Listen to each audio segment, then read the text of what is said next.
Hello and welcome to this segment, which is the beginnings, at least, of monetary and fiscal policy. Both terms you are probably at least to some degree familiar with.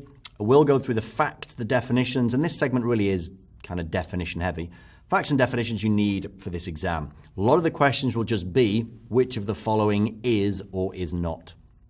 So we'll get this out of the way first. Following segments, we'll get into a little bit more detail and be a little bit more entertaining, hopefully.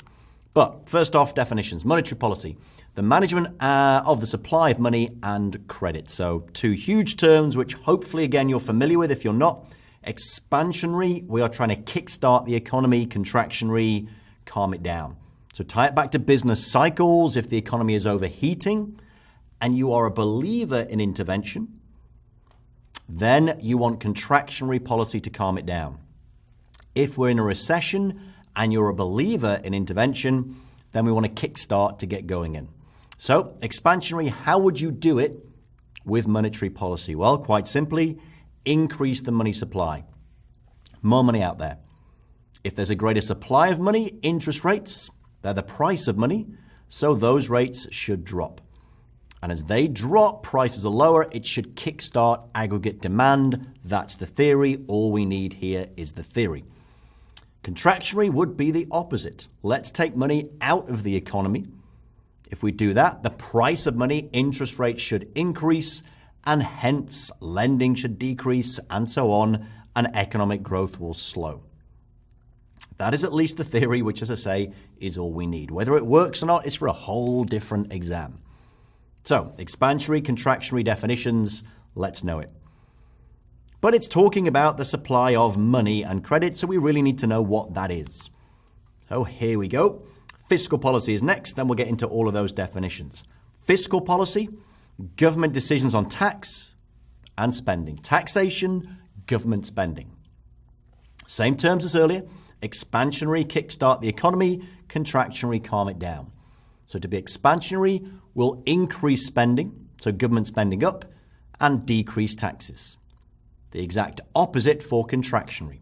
We cut spending and or increase taxes. That's the idea. But what's the result?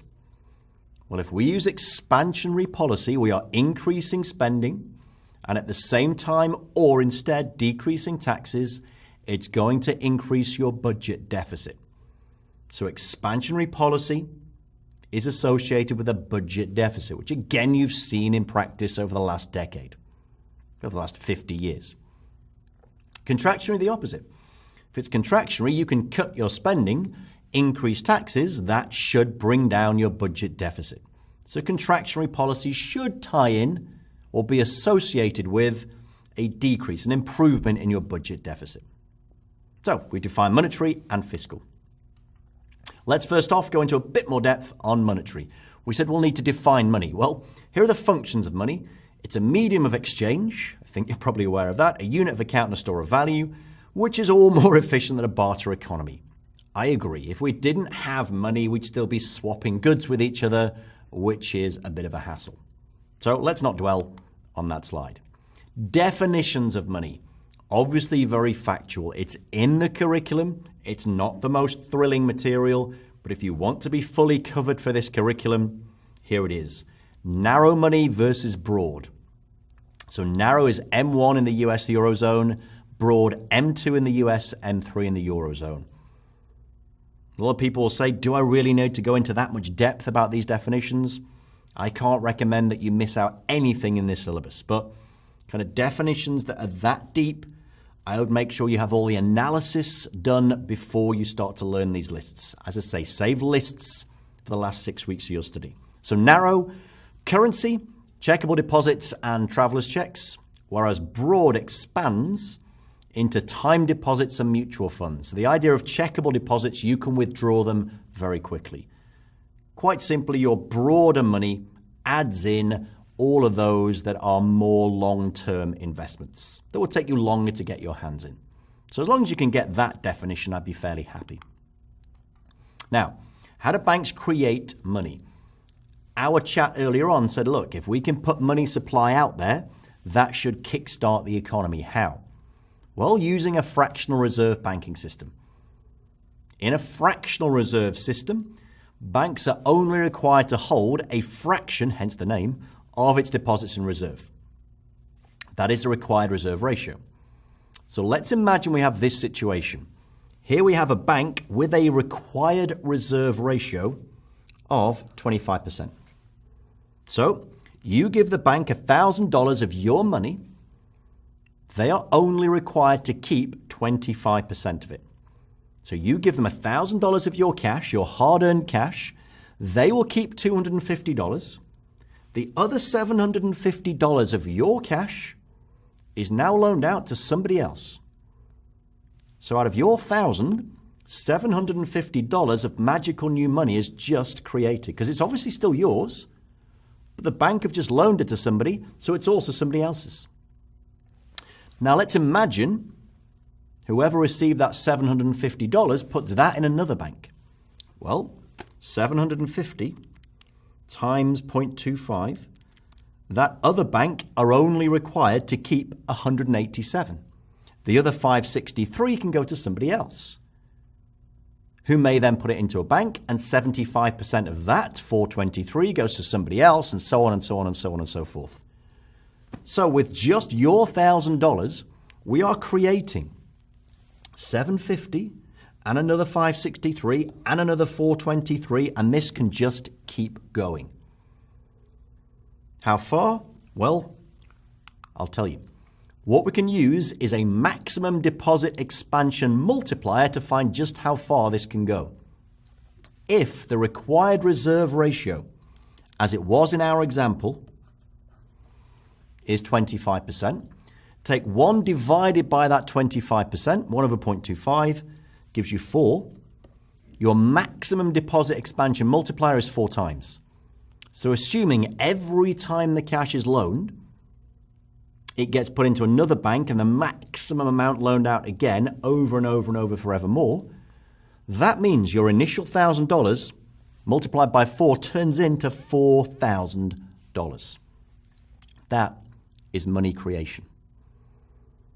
So you should be able to see from that, I think, that an increase in the reserve requirement decreases the money supply.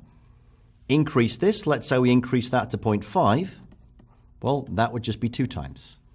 So just from looking at the maximum deposit expansion multiplier, you can see the impact of an increase in that reserve requirement. Not to calculate LOS specifically, they're not asking you to go on and do this bit of math, but I think it's nice to see as an example brought to life. Okay, demand for money. Where does the demand for money come from? Who needs money? And as analysts, this is what we're always thinking about. Why? Why do they need money? Well, 3 here. Transactions, precautionary, and speculative demand. Transactions, the most straightforward, increases with GDP. So higher GDP, more growth, more income, more transactions. Makes sense. Precautionary. Well, it's pretty much the dictionary definition. Precautionary, money you hold for unforeseen future needs. Increases as well with GDP, with growth. So with growth, more GDP, more transactions, more uncertainty. Potentially, you don't know what's going to happen in the future. You need more for unforeseen future needs because your wealth is higher, transactions are higher. And speculative. That's money held to take advantage of opportunity. Well, that will be smaller when current returns are high and greater when risk is perceived to be high. Higher risk, more opportunity to make return from speculation.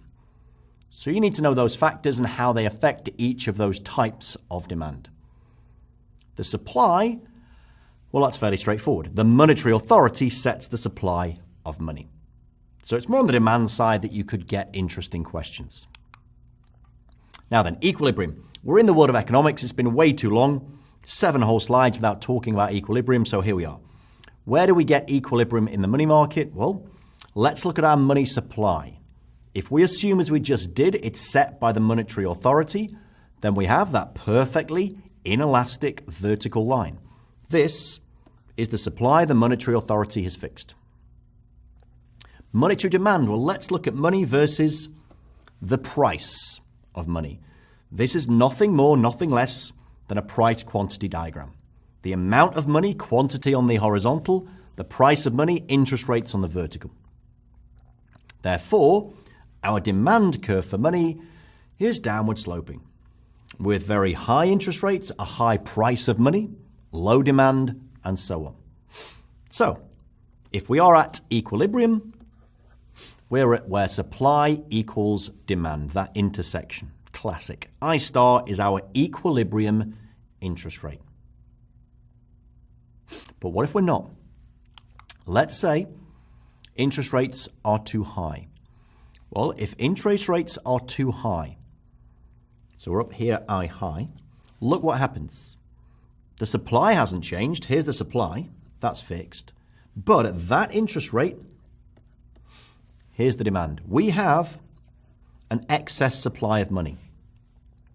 What do people do? We've got money lying around that we don't need. People buy securities.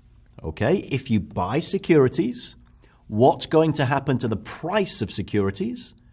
Well, if everybody's buying them, the price rises. If the price rises, what happens to interest rates, the return you get on securities? Well, it's going to fall. And that will fall down to the equilibrium rate. To finish off, what happens if it's too low? Well, if it's too low, we now have excess demand. People need cash. They will therefore sell securities. If they sell securities, prices drop. Prices drop, then rates are going to rise. And if rates are rising, we'll come back to the equilibrium level. Very simple little model of where interest rates should be. Nothing too thrilling in there. Okay, next up, the Fisher effect. World famous, an absolute classic. Fisher effect is the link between real rates, inflation rates, and nominal rates.